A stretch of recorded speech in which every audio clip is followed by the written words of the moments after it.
fantasy short stories. Wekka's Gold by G.W. Thomas.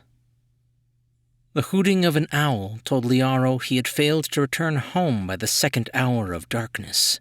The home trail was familiar enough in the gloomy night air that he stepped up his pace from a trot to a run. Wekka and their son Torel would be worried about him, waiting by their cabin's single window, watching the homeward path. Liaro took the final bend, the one that curved around the stream that gave the family water for drinking and washing, and saw something was wrong. The lamp was not lit inside the cabin. The house stood dark and untenanted. Opening the door, a simple slat-board affair without a lock, he peered inside. No sign of Wekka or Torel. The trapper put down his bag, filled with the wonders of the bazaar at Tafst. A silver comb for Wekka, and a wooden carving of a knight on a horse for Torel, that when turned over became a fire-breathing dragon. The gifts had come from Liaro's brother, Shelon. The trapper secretly hoped that he would not have to trade the presents for food this winter. The man lit a lamp from the cupboard by the bed. His slumping heart lessened at the sight of a parchment scrap resting on the cabin's only table. Liaro scolded his wife's extravagance at using the precious supply of paper for something as commonplace as a note. Despite their simple lifestyle, everyone in the household could read and write. Even Torel, his 6-year-old son, knew the rudiments. When Liaro read the paper, his recently acquired calm disappeared.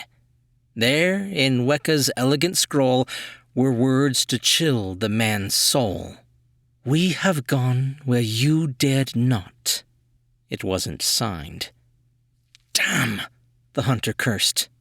Not Wekka so much as himself. He never should have told her about the ancient burial ground or its rumors of treasure. But the more scorn he placed on the idea of visiting the deserted ruin, the more Wekka pushed for them to steal some of its supposed wealth. "It's probably nothing more than old buildings. The treasure isn't just lying there." The gods knew, Liaro admitted. They could use the gold, with the fur being so poor this season. A plague of mange had stricken the animals, making the fur worthless and their flesh a sickly green. Still, he would find a way to survive the winter. Liaro sighed. He had been on the road 10 days. He was tired and footsore. But now he'd have to go find Wekka and Torel. And little Torel! That thought made him maddest. Foolish enough to risk her own life, but their son's as well? Leaving the bag with his brother's gifts, the hunter went to gather his father's ancient war axe from the wall. The pegs were empty. Good, the man thought. Wekka didn't go unarmed. Liaro still had his long dagger on his belt, the only weapon he took with him on his trips to Tafst's when he sold his furs. But would it be enough against... what? Liaro hit the trail again at a good jog. The lamp in his hand flew from side to side, spilling small dots of oil. The trail to the old stones known as Raven's Barrow was not long. The abandoned village lay on the far side of a ravine that divided Liaro's traplines from a long deserted strand of trees where no animal lived, though it was rumored that the mange had come from that lifeless forest. An hour's jog, during which Liaro tripped twice and almost sprained his ankle, brought the man to the edge of the ravine.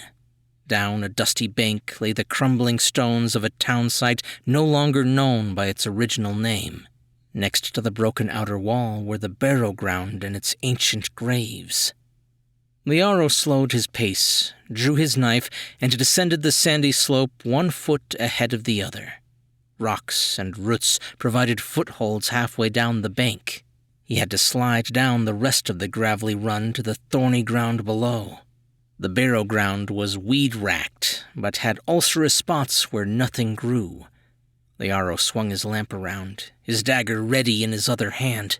He looked for some opening or crypt into which to enter the catacombs rumored to exist below the grave markers.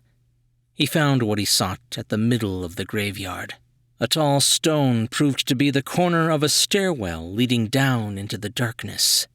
No door blocked the yawning portal. In the dust, which covered everything, he could make out 2 sets of human footprints, easily recognizable as his wife's and his son's. Beside them were stranger marks, long sweeping trails as if cloth had been dragged through the dirt. Liaro followed the spoor with one eye on the passage ahead. The tunnel had no intersections or doors, but ran straight while descending several feet. A set of stairs fell to a small chamber. The room was empty, dirty, and had 2 doorways, one on each side.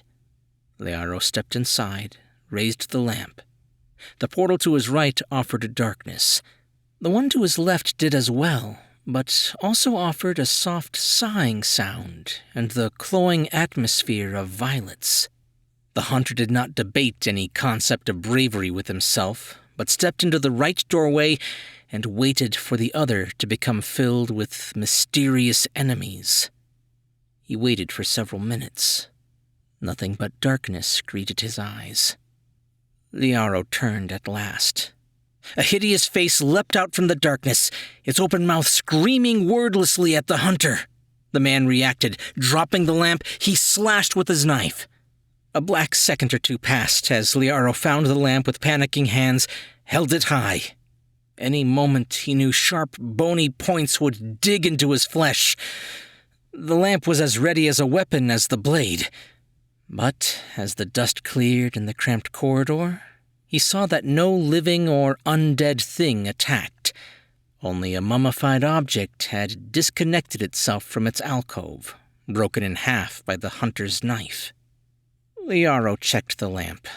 The oil was more than half empty. He had spilled a goodly amount on the trail, and now here. He prayed a quiet prayer it would be enough to find Wekka and Torel and to return home. Looking farther down the hall, the trapper came to realize what had happened. He had miscalculated the curve of the wall, which turned in a sharp curve to the left, and had run into the niche holding the dried remains of some long-dead citizen. The line of the tunnel carried the hunter deeper into the catacomb, the walls on the outside of the curve filled with niches containing ancient sleepers. The tunnel ended in another chamber, diamond-shaped, Liaro thought, as both sides gradually widened. On the far side of the room, another doorway broke the wall. The hunter turned from his path to look at a black hole in the floor. A circular pit filled one point of the diamond. Liaro peered down but could see nothing but blackness. A brackish stench rose from the hole, an odor the trapper recognized. The mange. The pit was forgotten as Liaro sighted the last point of the diamond, another doorway from which light was streaming out. Sounds were coming from that direction, too. Torel's laugh and Wekka's equally joyful giggle. Liaro approached the door quickly, calling out, "Wekka! Torel!" Snorts of laughter answered him. "You decided to join us after all, husband," was Wekka's greeting, given without turning. "Quickly, we've got to get out of here. It's not safe." Wekka ignored his panic, pushing something into Liaro's hand. "Look, Liaro, we're rich, just like I said." The man examined the shiny object, quite heavy but only the size of a man's skull. The hunter dropped the weight, partly because of the lamp's rays glittering off the shape, but also because of the gruesome scowl peering out from the golden treasure. The block, which was solid gold, had the appearance of a man compressed into a shrunken replica, painfully contorted into an icon of agony. "Forget it, Wekka. It's evil." The diminutive wife disregarded the forsaken thing on the dirty floor. She turned back to the wall and brandished another, a woman this time, but equally tortured. Liaro gazed past the monstrosity and his grinning bride to the wall, which had a hole in it at about knee level. Inside the crevice, many of the replicas pressed to free themselves. There must be hundreds of them, realized Liaro. The man grabbed his wife by the shoulder. "Leave them all, Wekka. We must go." "No, Liaro," the woman declared. "I'm not going to starve through the winter with a treasure hoard sitting right at our doorstep. I'm rich. I'm going to Stormcook to live in a palace."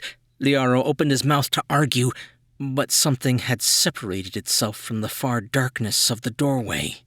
A tall, shrouded form reached across the expanse between the man and his wife. The deadly grasp was fastened to the one holding the gold, Wekka. Torel screamed. The smell of corpse rot and violet water became a choking cloud. Liaro stabbed at the thing's head. The beast dodged slightly, swinging an elongated arm. The hunter leapt around the gangly appendage, stabbing over and over into the desiccated bulk. The knife came away again and again, but no blood flew. Like a bear shaking off a terrier, the creature spun, throwing the man into a wall. It was Torel's cries that pulled Liaro back to life. Drawing himself up off the floor, he could see the monster, the boy, and the woman were gone into the chamber outside. The hunter made to follow, but stopped only for a second. The axe, his father's war weapon, sat forgotten on the floor where Wekka had left it. His hopes renewed, the husband rushed into the far chamber. Torel's shrill cries tore into him as he saw the monster herding the boy toward the pit. Liaro raised the axe and launched himself at the monster's back. The axe bit like a timberman's tool into wood. The beast gave a dull hiss as Liaro pulled the blade out and struck again. The second swipe cleaved one of the long arms, causing a small object to fall and roll towards the pit. Torel caught it and then backed away again. Liaro struck again and again. One cut tore away the mask from a diseased and evil face. A last blow broke the hideous skull in two. For a long minute, dust choked the dark chamber. Liaro stepped over the remains of the crypt thing and took his little boy in his arms. "Come, Torel. We must go." "Not without Mama." "No, not without Wekka." The walk back to their cabin was slow in the darkness. Several times, Liaro had to help his son over roots and fallen logs, the youth's arms filled with his heavy burden. Once home, Liaro put the boy into his simple twig bed after a draught from the wineskin on the wall. Sleep would not be so easy for Liaro. He put the old war axe back on its pegs and wondered at its origins. Then he placed the gold artifact on the table in front of him. He could hold the tears back no longer. It was Wekka's face. He wished she didn't look quite so pained. Was there recrimination there in her tortured countenance? Forgiveness? The winter would be hard.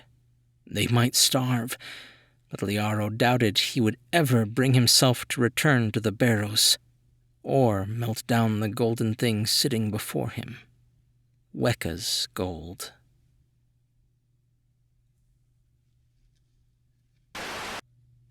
G.W. Thomas is all about monsters. He writes science fiction, fantasy, and horror, but thinks of himself as a monster writer. Lately, he has been doing his monster thing with sword and sorcery and occult detectives, both subgenres that pit individuals against monsters. You can learn more about him at his blog, Dark Worlds Quarterly, at www.gwthomas.org. Hey guys, I hope you enjoyed the story. What drew me to this one was the concept of a monster that turns people into golden idols. I thought that was kind of a cool mix of different things, like Midas's golden touch and the Gorgon, or something along those lines. I'd never seen something quite like it. I also kind of like the fact that the author did not go into detail about what this creature actually is and kind of left it up to our imagination. I kind of feel like it might be some sort of avatar for an old god or something like that, especially with the ability to turn something into a golden idol. It seems a little bit more than your run-of-the-mill monster, but I kind of like that it's left up to the reader. Cow tools, as Gary Larson would call it. Anyway, if you guys liked this story, Be sure to leave a thumbs up and a comment if you're listening on Facebook. And if you're listening to the podcast, just be sure to subscribe for more brand new short stories. I'm Chris Herron, and that's it for today's Tall Tale TV.